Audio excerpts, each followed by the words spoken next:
जी हाँ दोस्तों, मुस्लिमों के सामने झुकी मोदी सरकार, अपने फैसले से पलटते हुए तबलीगी जमातियों को भेजा उनके देश। गोदी मीडिया को लगा करंट। अगर आप भी गोदी मीडिया का विरोध करते हैं तो लाइक कीजिए इस वीडियो को, चैनल को सब्सक्राइब करने के बाद घंटी बजाना बिल्कुल न भूलें। दरअसल तबलीगी जमात का मुद्दा सामने आने के बाद गोदी मीडिया ने मुसलमानों को बदनाम करने की कोशिश की, झूठी खबरों के जरिए गलत आरोप लगाए, यहाँ तक कि कोरोना वायरस फैलाने का आरोप भी गोदी मीडिया ने तबलीगी जमातियों पर लगा दिया था। हालांकि झूठी रिपोर्टिंग और खबरों का हवाला बनाते हुए केंद्र सरकार ने जमातियों को सजा सुना दी थी। यहाँ तक कि 2550 तबलीगी जमात के विदेशी सदस्यों को ब्लैकलिस्ट कर दिया था और 10 साल तक का प्रतिबंध लगा दिया था। इसके अलावा 2 जुलाई की रिपोर्टिंग के मुताबिक फिलहाल घर नहीं जा पाएंगे विदेशी तबलीगी जमाती। सुप्रीम कोर्ट ने कहा, कोर्ट केंद्र सरकार की कार्रवाई में हस्तक्षेप नहीं करेगा। यानी कि केंद्र सरकार ने कहा था तबलीगी जमात से जुड़े विदेशी नागरिक अपने घर नहीं जा पाएंगे, लेकिन अब केंद्र सरकार ने अपना फैसला पलट दिया है और वहीं जमातियों को उनके घर भेजने का आदेश दे दिया है। लेकिन इस खबर से गोदी मीडिया को करंट लगा है, क्योंकि गोदी मीडिया ही लगातार मुसलमानों को फंसाने की कोशिश कर रही थी और वहीं तबलीगी जमातियों को लेकर गलत खबर दिखा रही थी। इसके अलावा गोदी मीडिया का दावा था भारत देश में जमातियों की वजह से ही कोरोना वायरस फैला है, लेकिन अब केंद्र सरकार ने अपना फैसला पलटते हुए उन जमातियों को उनके घर भेज दिया है। एनडीटीवी की रिपोर्ट के मुताबिक तबलीगी जमात में शामिल हुए 82 बांग्लादेशी नागरिकों को मिली जमानत, यानी कि अब 82 बांग्लादेशी जमाती अपने घर जा पाएंगे। एक तरफ जहां केंद्र सरकार ने उनके घर जाने पर रोक लगा दी थी, लेकिन अब सरकार ने अपना फैसला पलट दिया है और वहीं तबलीगी जमातियों को उनके घर जाने का आदेश दे दिया है। ऐसे में कहीं न कहीं केंद्र सरकार के फैसले पर दबाव बनाया गया, जिस वजह से केंद्र सरकार को अपना फैसला बदलना पड़ा। हालांकि इस खबर से गोदी मीडिया को एक बड़ा झटका लगा है, क्योंकि गोदी मीडिया लगातार जमातियों को फंसाने की कोशिश कर रही थी।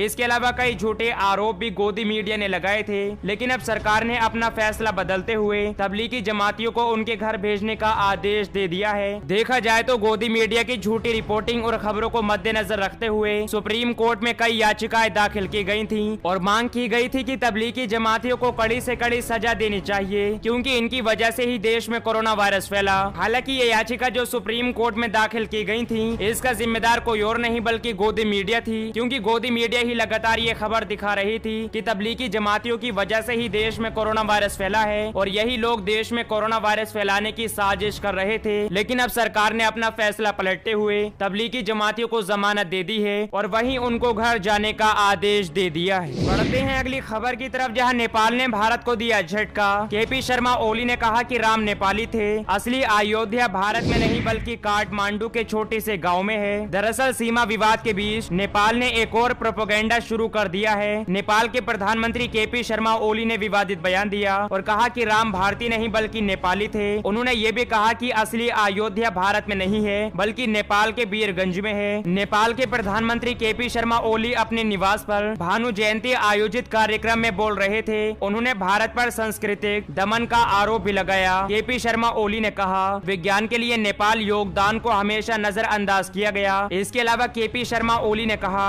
हमारा हमेशा से ही मानना रहा है कि हमने राजकुमार राम को सीता दी, हमने राम अयोध्या से दिए, बल्कि भारत में अयोध्या नहीं है, असली अयोध्या नेपाल में है। देखा जाए तो केपी शर्मा ओली ने भारत सरकार को एक बड़ा झटका देते हुए कहा, असली अयोध्या भारत में नहीं बल्कि असली अयोध्या नेपाल में है और भारत में यह दावा किया जाता है कि भारत में अयोध्या है। इस पर केपी शर्मा ओली ने कहा, वो अयोध्या नकली है बल्कि असली अयोध्या नेपाल के काठमांडू एक गाँव में है। देखा जाए तो केपी शर्मा ओली ने भारत को झटका देते हुए एक विवादित बयान जारी किया है। देखा जाए तो केपी शर्मा ओली का बयान उस समय आया है जब भारत और नेपाल के बीच सीमा विवाद चल रहा है। नेपाल ने अपने राजनीतिक नक्शे को मंजूरी दे दी है। इसमें तिब्बत, चीन और नेपाल से सटी सीमा पर स्थित भारतीय क्षेत्र कालापानी, लिपुलेख और लिम्पियाधुरा को नेपाल का हिस्सा बताया गया। हालांकि ये क्षेत्र भारत के हैं, लेकिन इसके बाद भी नेपाल लगातार इन क्षेत्रों पर कब्जा करने की कोशिश कर रहा है। लेकिन इसके बाद भी मोदी सरकार अपनी चुप्पी साधे हुए बैठी है। इसके अलावा नेपाल लगातार भारत के लिए मुसीबत खड़ी कर रहा है, लेकिन केंद्र में बैठी मोदी सरकार नेपाल को कोई कड़ा जवाब देने के लिए राजी नहीं है और लगातार देश के रक्षा मंत्री राजनाथ सिंह अपने बयानों में यही दावा करते हैं कि नेपाल और भारत के बीच रोटी और बेटी का रिश्ता है। लेकिन देखा जाए तो एक तरफ जहां राजनाथ सिंह नेपाल से अपनी रिश्तेदारी निभा रहे हैं, तो वहीं दूसरी तरफ नेपाल लगातार भारत को लेकर अपने विवादित बयान जारी कर रहा है। बढ़ते हैं अगली खबर की तरफ, जहां सुरजेवाला ने भारतीय जनता पार्टी को लगाई फटकार, कहा पायलट के लिए खुले हैं दरवाजे।